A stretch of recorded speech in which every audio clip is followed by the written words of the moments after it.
अशरफ हत्याकांड से जुड़ी एक बड़ी खबर आ रही है। प्रयागराज में न्यायिक आयोग की टीम घटनास्थल का मुआयना करेगी। कॉलविन हॉस्पिटल के बाहर गोली मारी गई थी अतीक और अशरफ दोनों को ही, और यहां पर मौके का मुआयना करेगी, घटनास्थल का मुआयना करेगी।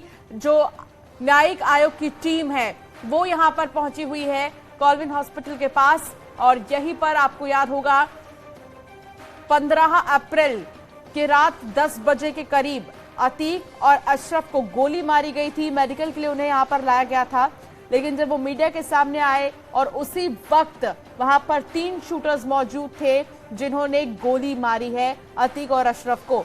और इस जगह का जो न्यायिक आयोग है वो मुआयना करने आई हुई है। आप तस्वीर भी देख रहे हैं जहां अतीक और अशरफ हत्याकांड से जुड़ी अहम जानकारी आप तक पहुंचा रहे हैं। न्यायिक आयोग जो है वो घटना स्थल का मुआयना करेगी और फिर जानने की कोशिश की जाएगी कि आखिर जो ये शूटर्स हैं उन्होंने इस पूरे प्लान को कैसे बनाया था। सर्वेश दुबे हमारे संवाददाता हमारे साथ जुड़ गए हैं। सर्वेश, न्यायिक आयोग की टीम मुआयना करने पहुंची है घटना स्थल पर, अभी मौजूदा समय में क्या कुछ हो रहा है वहां पर? देखिए, मैं आपको बता दूं कि यहाँ पर फोर्स तैनात है और ये वही जगह है जहाँ पर 15 अप्रैल को पुलिस कस्टडी में अतीक अहमद और अशरफ की गोली मारकर हत्या कर दी गई थी। 3 शूटर्स यहाँ पर आए थे, लवलीस तिवारी, सनी सिंह और अरुण मौर्य। और उसी जगह पर यहाँ पर आप देखिए कि गेट पर किस तरह से पुलिस फोर्स का पहरा है और एसआईटी के जो सदस्य हैं, मामले की जो जांच कर रही एसआईटी है उसके जो सदस्य हैं यहाँ पर वो यहाँ पर मौजूद हैं। और उसमें जो एक सदस्य हैं सत्येंद्र पी तिवारी जो कि एएसपी हैं वो यहाँ पर मौजूद हैं। इसके अलावा यहाँ पर एमएनआईटी के विशेषज्ञ आए हैं जो सीएसटी मशीन से माप कर रहे हैं जगह की। एक राउंड बनाया गया है और आप सामने देख सकते हैं कि ये एमएनआईटी के तकनीकी विशेषज्ञ हैं, माप कर रहे हैं और उस स्थान पर जहां पर गोली मारी गई थी उस स्थान से कितनी दूरी शूटर्स की थी, तो तमाम जो मेजरमेंट होते हैं जो आयोग को बताने हैं उन तमाम चीजों को किया जा रहा है। इसके पहले ये जांच टीम जो आई थी वो आई थी 20 अप्रैल को और 15 अप्रैल को जो घटना हुई थी उसकी जांच करके 2 महीने के अंदर न्यायिक आयोग को रिपोर्ट अपनी सौंपनी है। और उसके पहले दूसरी बार यहां पर आ रही है। इसके पहले जब यहां पर टीम आई थी तो एसआईटी से तमाम पूछताछ की थी, एफआईआर को, तमाम डॉक्यूमेंट्स को अपने कब्जे में लिया था। लेकिन आज जो माना जा रहा है कि हो सकता है कि दोबारा सीन को रिक्रिएट किया जाए या फिर जो अस्पताल के कर्मचारी हैं और मौके पर जो लोग थे उनके बयान दर्ज कर सकती है आयोग। और इसके अलावा जो मौका है, चूंकि मौका मुआयना जो है दूसरी बार किया जा रहा है और जिस तरह से यहाँ पर एमएनआईटी के विशेषज्ञों द्वारा मेजरमेंट कराया जा रहा है, तो आप देखिए कि किस तरह से यहाँ पर ये मेजरमेंट किया जा रहा है और यहाँ पर जो विशेषज्ञ हैं वो लगे हुए हैं। और यहाँ पर कुछ नीचे लिखा भी है। अब इनका ये तकनीकी मामला है कि किस तरह से क्या इंगित करना चाहते हैं, लेकिन अपने आप में ये बड़ा सवाल है कि किस तरह से तमाम वैज्ञानिक साक्ष्यों के आधार पर न्यायिक आयोग भी अपनी रिपोर्ट सौंपेगा और एक एक चीज का मेजरमेंट किया जा रहा है कि कहां से शूटर्स ने गोली मारी थी, कितना जो है इसका कितनी दूरी पर थे जहां पर यह घटना स्थल था, और तमाम जो इसका माप किया जा रहा है वो इसी वजह से किया जा रहा है। और पुलिस फोर्स भी यहां पर तैनात है। जो न्यायिक आयोग के जो सदस्य हैं वो थोड़ी देर में यहां पहुंचेंगे, वो प्रयागराज पहुंच चुके हैं और ये बताया जा रहा है कि थोड़ी देर में जो सदस्य हैं वो यहाँ पर पहुंच जाएंगे और उसके बाद यहाँ पर कार्रवाई शुरू की जाएगी। लेकिन सबसे बड़ी बात यह है कि यहाँ पर जो एसआईटी के सदस्य हैं वो यहाँ पर मौजूद हैं।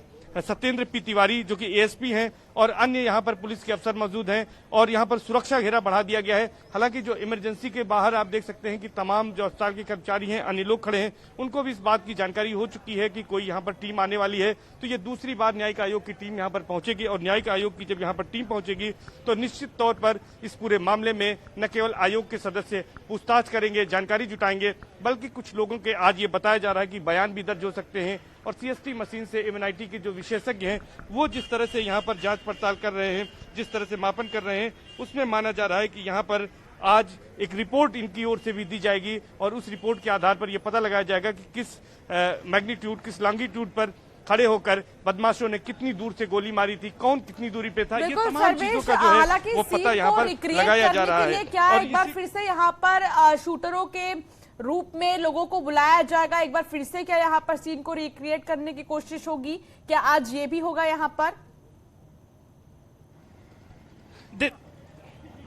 देखिए, बिल्कुल यहाँ पर चर्चा है कि ऐसा भी किया जा सकता है, लेकिन अभी स्थिति बहुत स्पष्ट नहीं है। हालांकि सीन का रिक्रिएशन हो चुका है, इसलिए दोबारा होगा कि नहीं होगा ये कहना मुश्किल है, लेकिन ऐसी चर्चाएं जरूर हैं कि दोबारा सीन को रिक्रिएट किया जा सकता है। लेकिन फिलहाल अभी इस बारे में कुछ पुख्ता नहीं कहा जा सकता। सिर्फ यहाँ पर इंतजार हो रहा है, तो न्यायिक आयोग की उस टीम का यहाँ पर इंतजार हो रहा है और उस टीम के आने के बाद ही यहाँ पर कुछ स्थिति स्पष्ट होगी। हम आपको बता दें कि उत्तर प्रदेश शासन ने गृह विभाग के कमीशन ऑफ इंक्वायरी एक्ट 1952 के तहत आयोग का गठन किया था और 15 अप्रैल को जिस तरह से माफिया अतीक अहमद और अशरफ की गोली मारकर हत्या की गई थी, इसी परिसर में रात 10:30 बजे के करीब की घटना है, जब मेडिकल कराने के लिए थूमनगंज थाना पुलिस कस्टडी में लेकर दोनों को पहुंची थी। और इसी के बाद इसमें हाईकोर्ट के सेवानिवृत्त जज अरविंद कुमार त्रिपाठी को इस आयोग का अध्यक्ष बनाया गया है, जबकि डीजी के पद से रिटायर आईपीएस सुबेश कुमार सिंह और सेवानिवृत्त जिला जज ब्रजेश कुमार सोनी आयोग के सदस्य हैं। तो 3 सदस्यीय ये जो आयोग है वो दूसरी बार पहुंच रहा है। पहली बार 20 अप्रैल को यहां पर आयोग के सदस्य पहुंचे थे और उस समय उन्होंने एफआईआर की कॉपी को कब्जे में लिया था, तमाम डॉक्यूमेंट्स कब्जे में लिए थे, लोगों से पूछताछ की थी और मौके का मुआयना किया था, सीन को रिक्रिएट किया गया था। लेकिन अब जो यहाँ पर आगे की कार्रवाई की जाएगी,